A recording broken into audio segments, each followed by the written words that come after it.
Selamat pagi adik-adik mahasiswa, apa kabarnya? Kakak berharap adik-adik mahasiswa masih dalam keadaan sehat dan masih tetap semangat untuk melanjutkan perkuliahan pada pagi hari ini. Pada pagi hari ini kita kembali bertemu di perkuliahan daring pada mata kuliah perilaku berorganisasi, dan di mata kuliah ini kita sudah masuk topik yang ke-6. Di topik ini nantinya kita akan membahas tentang imbalan, hukum, dan disiplin. Tapi sebelum kakak melanjutkan tentang topik ke-6 ini, kakak ingin meminta kepada adik-adik mahasiswa untuk terlebih dahulu men-subscribe akun YouTube kakak. Kalian bisa like juga, kalian bisa share juga. Karena subscribe itu gratis, jadi kalian nggak perlu bayar. Dan bagi adik-adik mahasiswa yang sudah men-subscribe, kakak mengucapkan terima kasih. Baiklah, kita lanjutkan kepada subtopik yang akan kita bahas pada topik ke-6 ini. Yang pertama yaitu tentang sebuah model imbalan individual. Yang kedua, imbalan intrinsik dan imbalan ekstrinsik. Yang ketiga, menyelenggarakan imbalan. Yang keempat, imbalan dan keanggotaan organisasi. Yang kelima, imbalan serta penggantian karyawan dan keabsenan. Yang keenam, imbalan dan prestasi kerja. Yang ketujuh, imbalan dan keikatan organisasi. Dan yang ke-8, sistem imbalan inovatif. Kita langsung masuk kepada subtopik kita yang pertama, yaitu sebuah sistem imbalan individual, di mana salah satu model yang menggambarkan kesesuaian imbalan dengan kebijaksanaan umum dan program organisasi itu terbukti kemanfaatannya bagi para manajer. Adapun sasaran utama program imbalan itu, yang pertama adalah menarik orang yang berkualitas untuk bergabung dalam organisasi. Yang kedua, mempertahankan karyawan agar tetap datang bekerja. Yang ketiga, memotivasi karyawan untuk mencapai tingkat prestasi yang tinggi. Jadi, dengan adanya imbalan yang diperoleh dari suatu organisasi itu, seseorang akan termotivasi untuk dia meningkatkan kinerjanya. Dengan adanya motivasi ini nantinya akan menjadi nilai baik atau nilai plus bagi sebuah organisasi tersebut. Lalu, imbalan itu ada dua, di mana imbalan yang pertama adalah imbalan intrinsik dan yang kedua adalah imbalan ekstrinsik. Di mana imbalan intrinsik itu atau intrinsic rewards itu adalah imbalan yang dinilai di dalam dan dari diri karyawan itu sendiri berkenaan dengan pelaksanaan pekerjaan. Sedangkan imbalan ekstrinsik itu atau extrinsic rewards itu adalah imbalan yang berasal dari pekerjaan seperti gaji, upah, status, promosi, dan rasa hormat, serta lain-lainnya.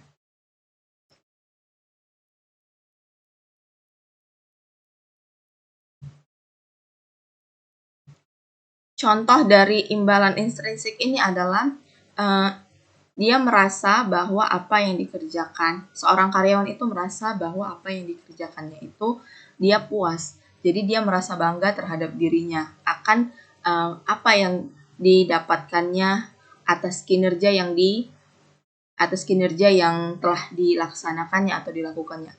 Jadi kepuasan diri karyawan tersebut akan dirinya atau akan imbalan yang diterimanya itu merupakan suatu imbalan intrinsik, di mana dia bisa menghargai dirinya dan merasa puas atas kinerja yang dilakukannya. Kalau imbalan ekstrinsik ini imbalan yang berasal dari luar. Misalnya contohnya dia mendapatkan bonus, dia mendapatkan promosi kerja, ataupun dia merasa dihormati di dalam suatu organisasi tersebut.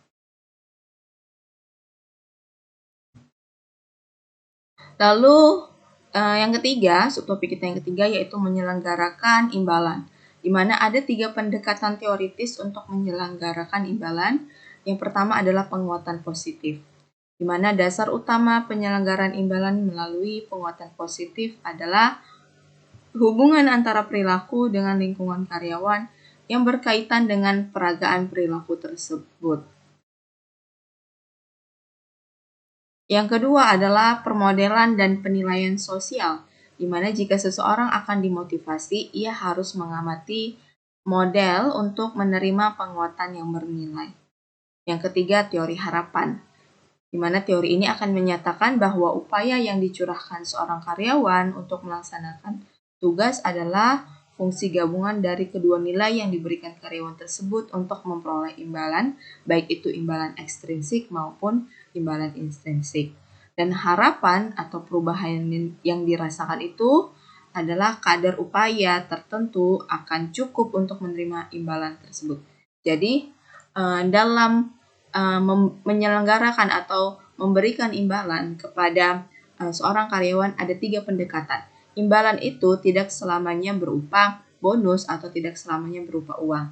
Tapi penguatan positif atau kita memberikan bentuk penghargaan misalnya sebagai seorang karyawan terbaik itu juga merupakan suatu imbalan. Walaupun dia mungkin tidak mendapatkan uang di dalamnya, hanya dia mendapatkan berupa tanda dia adalah karyawan terbaik. Jadi tanda itu atau penguatan positif itu juga merupakan satu pendekatan untuk bisa membuat seseorang termotivasi untuk meningkatkan kinerjanya dalam suatu perusahaan atau suatu organisasi. Begitu pula dalam permodelan dan penilaian sosial, ketika dia dihargai, ketika dia dihormati di dalam suatu organisasi itu juga merasa dia mendapatkan imbalan atau dia mendapatkan motivasi yang tinggi untuk dia meningkatkan kinerjanya. Begitu juga dengan harapan, teori harapan, di mana dia berharap dengan dia melakukan atau meningkatkan kinerjanya, dia berharap dia akan mendapatkan imbalan, baik itu imbalan ekstrinsik berupa bonus ataupun promosi kerja, ataupun imbalan intrinsik, yaitu merasa dia puas akan dirinya, merasa dia puas akan kinerja dirinya, di mana dia akan menghargai dan menghormati dirinya sendiri akan kinerja yang didapatkannya, akan kepuasan tersebut. Jadi, seorang manajer itu dalam memberikan imbalan, dalam memotivasi seorang karyawan itu tidak selamanya selalu dalam hal bentuk uang ataupun dalam bentuk bonus, tetapi bisa juga dari penguatan-penguatan positif, bisa juga dari adanya bentuk penghargaan-penghargaan non-material yang diberikannya kepada karyawannya. Lalu yang keempat adalah imbalan dan keanggotaan organisasi, di mana sasaran utama sistem imbalan itu adalah untuk menarik orang yang mengikuti atau menjadi anggota suatu organisasi. Jadi, sasaran utama dari imbalan itu adalah anggota organisasi. Untuk apa? Untuk meningkatkan kinerja dari anggota-anggota organisasi tersebut. Hal ini akan menyangkut orang yang mendirikan atau menjadi anggota organisasi. Untuk menjelaskan mengapa seseorang mau menjadi anggota suatu organisasi adalah dengan mempertimbangkan kesempatan mereka untuk mencapai sejumlah tujuan tertentu. Jadi, kenapa seseorang ingin masuk di dalam suatu organisasi? Pasti ada hal-hal di dalam suatu organisasi itu yang sesuai dengan apa yang ingin dicapainya. Misalnya tujuan organisasi tersebut sesuai dengan tujuan yang ingin dicapainya. Jadi sehingga dia masuk dalam organisasi tersebut. Penarikan anggota ke dalam suatu organisasi itu tergantung beberapa hal, yaitu bagaimana orang tersebut dipasarkan secara luas dan mendapatkan imbalan yang ditawarkan organisasi tersebut.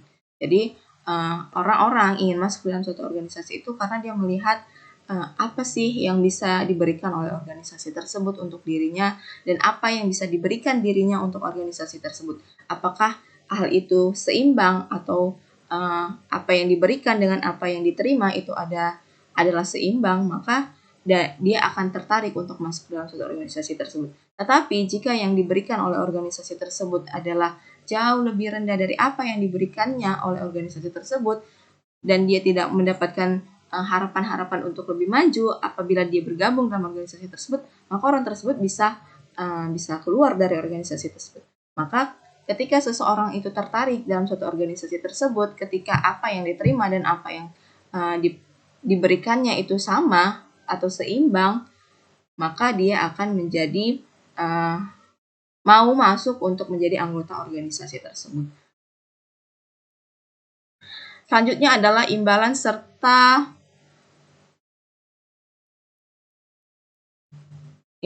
serta penggantian karyawan dan keabsenan,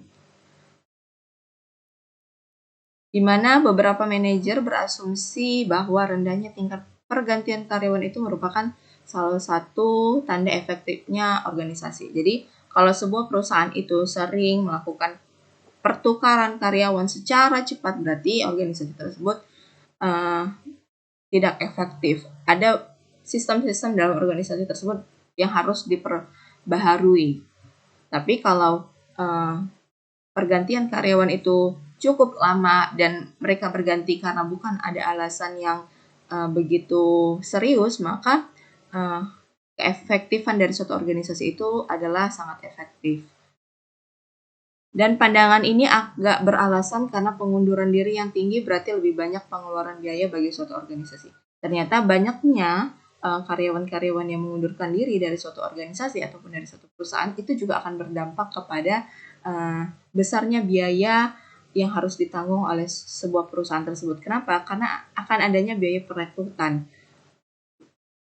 Akan tetapi, sejumlah organisasi merasa beruntung dengan kejadian itu jika pegawai yang mengganggu dan lambat keluar. Jadi masalah pergantian karyawan perlu dipusatkan pada frekuensi dan jenis orang yang keluar itu. Tapi, kalau orang yang keluar dari suatu organisasi atau orang yang mengundurkan dari suatu organisasi itu akan menjadi, jika orang yang keluar atau orang yang mengundurkan dari suatu organisasi itu adalah orang yang mengganggu atau orang yang lambat, dan dia sangat sulit untuk mengikuti sistem yang ada dalam suatu organisasi itu menjadi satu keuntungan bagi organisasi tersebut. Kenapa? Karena dia tidak perlu lagi memikirkan bagaimana cara untuk mengeluarkan orang tersebut. Apalagi kalau orang tersebut adalah karyawan tetap. Ketika dia sudah menjadi karyawan tetap, maka ketika dia diundurkan diri, ketika dia dipecat, dia akan mendapatkan pesangon dan itu akan menambah biaya dari organisasi tersebut. Tetapi kalau dia mengundurkan diri secara sepihak atau secara sendiri, mungkin hal itu akan menjadi suatu keuntungan bagi perusahaan tersebut. Selanjutnya adalah imbalan dan prestasi kerja, di mana teori motivasi harapan menyatakan bahwa setiap perilaku mempunyai konsekuensi tertentu, apakah itu berupa imbalan ataupun hukuman. Jadi motivasi itu ada dua yang kita dapat. Ketika kita melaksanakan atau meningkatkan motivasi kita dan kinerja kita, maka kita akan mendapatkan imbalan. Tetapi ketika motivasi kita itu malah menjadi turun atau kinerja kita malah menjadi turun, maka kita akan mendapatkan hukuman atas prestasi yang turun itu. Dengan kata lain, seorang karyawan berkeyakinan bahwa apabila ia berperilaku dengan cara tertentu, dia akan memperoleh hasil tertentu. Setiap perolehan mempunyai valensi atau nilai bagi orang yang bersangkutan. Hal ini terjadi karena setiap orang mempunyai kebutuhan dan persepsi yang berbeda. Selanjutnya adalah imbalan dan keikatan organisasi, di mana keikatan organisasi atau komitmen itu adalah keikatan seorang karyawan yang menunjukkan adanya pengidentifikasian dengan tujuan organisasi. Jadi, ketika seseorang karyawan itu atau seorang anggota organisasi itu sudah komit dia untuk menjalankan apa-apa yang diperintahkan dalam suatu organisasi tersebut, dia akan melaksanakannya dengan senang hati dan dia akan melakukan peningkatan skill, keterampilan, dan dia akan meningkatkan motivasinya untuk bekerja, untuk menjadikan organisasi atau perusahaan tersebut menjadi lebih baik. Dan dia akan melakukan kinerjanya berdasarkan standarisasi yang telah ditetapkan suatu organisasi tersebut. Terdapat bukti hasil riset yang menyatakan bahwa ketiadaan keikatan dapat mengurangi keefektifan organisasi. Jadi, kalau tidak adanya komitmen dari karyawan dari suatu organisasi tersebut, maka itu akan mengakibatkan ketidakefektifan suatu organisasi. Semakin komit anggota-anggota organisasi atau karyawan-karyawan dalam suatu perusahaan itu, maka semakin efektiflah sebuah organisasi atau sebuah perusahaan. Selanjutnya adalah keikatan terhadap organisasi itu menyangkut 3 sikap. Yang pertama adalah rasa pengidentifikasian dengan tujuan organisasi, yang kedua rasa keterlibatan dengan organisasi, yang ketiga adalah rasa kesetiaan kepada organisasi. Jadi, ketika seseorang karyawan atau seorang anggota organisasi itu sudah komit dengan suatu organisasi, maka dia akan menunjukkan 3 sikapnya terhadap organisasi tersebut. Yang mana sikap pertama dia akan mengidentifikasi adanya rasa dia mengidentifikasi dengan tujuan organisasi. Maksudnya apa? Maksudnya dia akan identifikasi, akan mencari tahu apa sebenarnya tujuan dari suatu organisasi tersebut. Apakah tujuan organisasi tersebut bisa atau bisa diterimanya dan logis untuk dirinya untuk mencapai tujuan itu, maka dia akan melakukan cara-cara ataupun prosedur-prosedur yang sesuai untuk mencapai tujuan tersebut, dan dia akan komit untuk mewujudkan atau menjalankan tujuan-tujuan organisasi tersebut, dan dia akan meningkatkan motivasinya, meningkatkan skill dan keterampilannya, serta bekerja dengan sepenuh hatinya untuk mencapai tujuan organisasi tersebut. Jadi komitmen yang tinggi dari seorang karyawan ataupun dari anggota-anggota organisasi itu merupakan cara terbaik untuk mencapai tujuan organisasi. Lalu sikap yang kedua yang bisa ditunjukkan oleh anggota organisasi adalah dia merasa dia ikut terlibat dari suatu organisasi tersebut. Jadi ada rasa keterlibatan dengan organisasi tersebut dalam menjalankan tugas, sehingga dia merasa dihargai dengan dia terlibat, dengan dia memberikan masukan, dengan dia memberikan pendapat. Itu juga menjadi suatu sikap dia komit terhadap suatu organisasi. Yang kedua adalah rasa kesetiaan kepada organisasi. Ketika dia sudah komit, dia sudah nyaman, sudah merasa organisasi itu adalah keluarga barunya, maka dia akan merasa setia terhadap organisasi tersebut. Dan apabila di kemudian hari adanya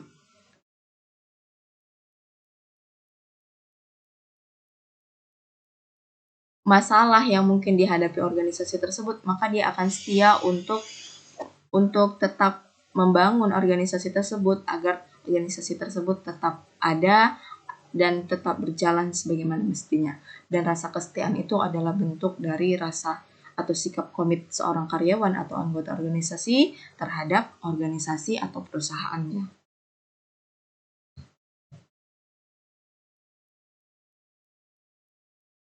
Lalu imbalan organisasi secara nyata akan mempengaruhi keikatan. Yang pertama adalah pentingnya pribadi, di mana pengalaman diperlakukan sebagai anggota organisasi yang berharga untuk meningkatkan keikatan.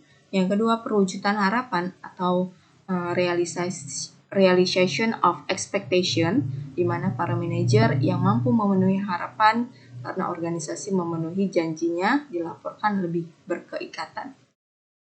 Yang ketiga adalah tantangan pekerjaan atau job challenge, di mana penugasan pekerjaan yang menantang, menarik, berharga diri tampak memperkuat keikatan.